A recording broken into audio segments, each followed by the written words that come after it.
Excited for this week. Got to have a great week of preparation going into this thing. This is a tough opponent. They're physical. Obviously first road test, division game, but we're excited for the challenge.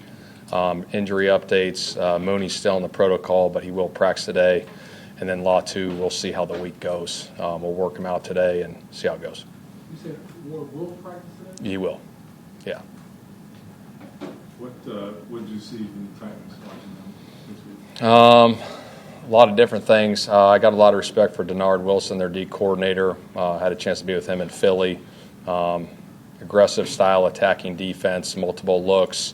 Got a good front. Starts up front with 98 Simmons. He's one of the best in the league. So got to control him as much as possible. Snead's a hell of a player on defense as well. So I think they do a lot of good things defensively. I think offensively, they can run the ball really well. I think Pollard's an explosive back. I think the quarterback's very talented. He can move around, make plays off platform, so we got to have great rush lanes come Sunday against him because he's made a ton of plays a little bit with his legs already. He made a 3rd and goal at the 9 against the Rams, running around, boom, and threw it back across his body, which was a hell of a play. So we got to do a good job containing him. Ridley's a hell of a receiver as well. So they got some weapons over there, so we got to be on our details this week. Shane, in what ways does having been a college quarterback inform the way you deal with your quarterbacks? How does it influence the way you deal with quarterbacks? Say that one more time. Having been a college quarterback. Oh, okay, I didn't hear that part. Yeah, I think playing the position obviously helps. Seeing it in that light, so I think that's a big part of it too. Playing the position, so when you have those conversations with quarterbacks, you know what I mean. You can have those conversations, those in-depth conversations about certain looks, because sometimes there might be looks where it's like, hey, what were you thinking on that? And obviously, you get the response from the quarterback, and you can, see it the same way sometimes because there's a lot of stuff going on out there. Shane, you guys have been really good on first down. What do you think of this? I think we're just executing. I think it's the guys up front. I think it's the quarterback. I think it's the receivers. I think it's the back. I think that's all part of it, them doing their jobs. Do you balance, like, staying ahead of the chains versus, hey, this is an opportunity to create a big play? Yeah, I think it's a feel. I think it's a little bit of both. I think, obviously, you want to be ahead of the chains for sure. You don't want to get yourself in second and long situations. So being efficient on first down is a big part of it, whether that's running it or throwing it or whatever you're doing to get that done and just executing at a high level. Do you feel like your first bowl game, what is the message to the team and how are you guys embracing this? I kind of hit you guys with it a little bit after the game. My message is discipline, trusting the process every week, every day, every meeting. Obviously, division games on the road are always tough, and we got to stay locked in and focused on all the details, the walkthroughs, the meetings, and go execute at a high level. Feels like your wide receivers and throw Tyler in that group are very diverse, like in their skill sets. Is that true? Do you agree? And how does that help you? Yeah, I think it's very true. I think we got 5 guys that are all capable of making plays for us, and so it's good as a coach. When you're going through the game plans, myself, Jim Bob, the offensive staff, going through it, finding different ways to get these guys all involved. That's all part of the process that we go through every week. You've heard me say this a whole bunch. There's one football, we got 5 guys, and who knows whose week it's going to be. But again, we want to get everybody involved, and they all got their skill sets. And quick follow-up with Tyler. I mean, you've used him. He's helped hurt the defense at every level so far. I mean, is that kind of rare for a tight end? Well, I think he has the skill set to do it, and so we got to continue that. But like I said, he's just a hell of a football player. Natural feel for the game, toughness, gritty. You can put him in different positions, different spots, try to get these matchups that you want with him, along with all the rest of the guys. So, like I said, we got to continue that, but he's playing good football. Is he going to bring the fullback position back? We'll see. Yeah, we'll see.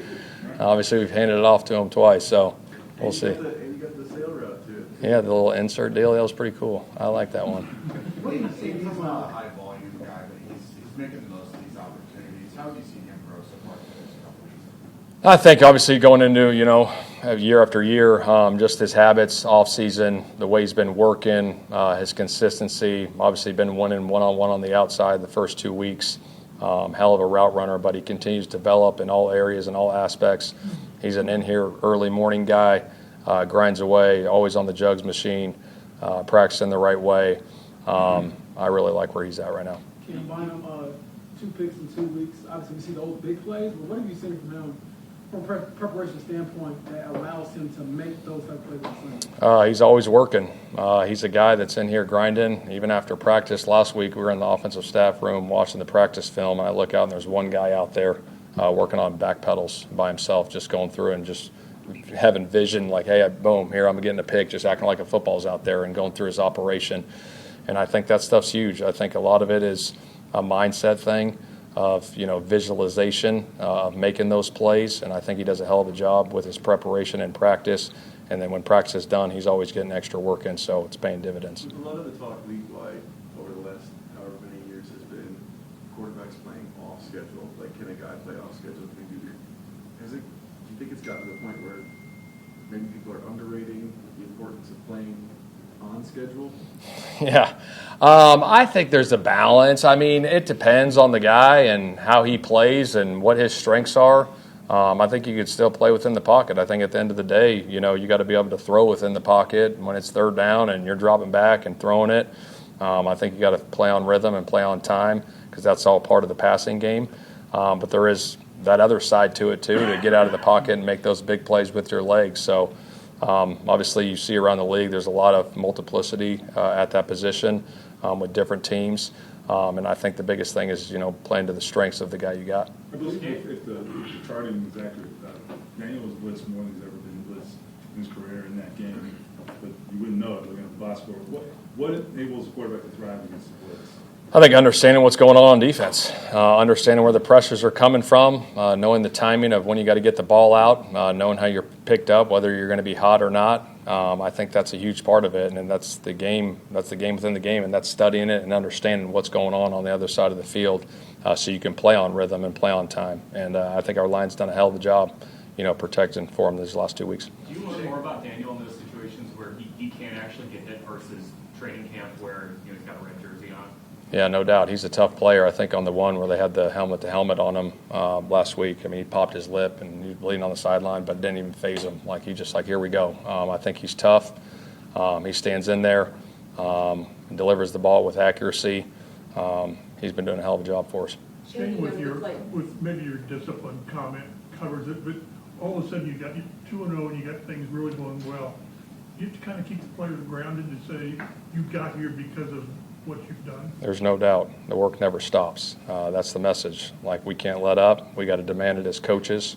They got to demand it of themselves each and every day we come in this building. What makes a good contested catcher of the football? Like, why is Alec Pierce good at that? Whether it's deep ball, it's 36, he seems to win those battles. I think when he's running routes and he's down, obviously he's got a great vertical that can go get it.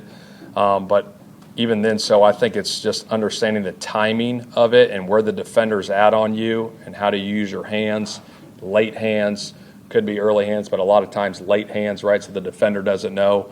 And I think he's done a hell of a job tracking the ball down the field so far this year, and we got to continue that. But I think he does a great job of seeing that stuff. There was a play you guys hit, I think, Tyler, and then Alec faked the catch.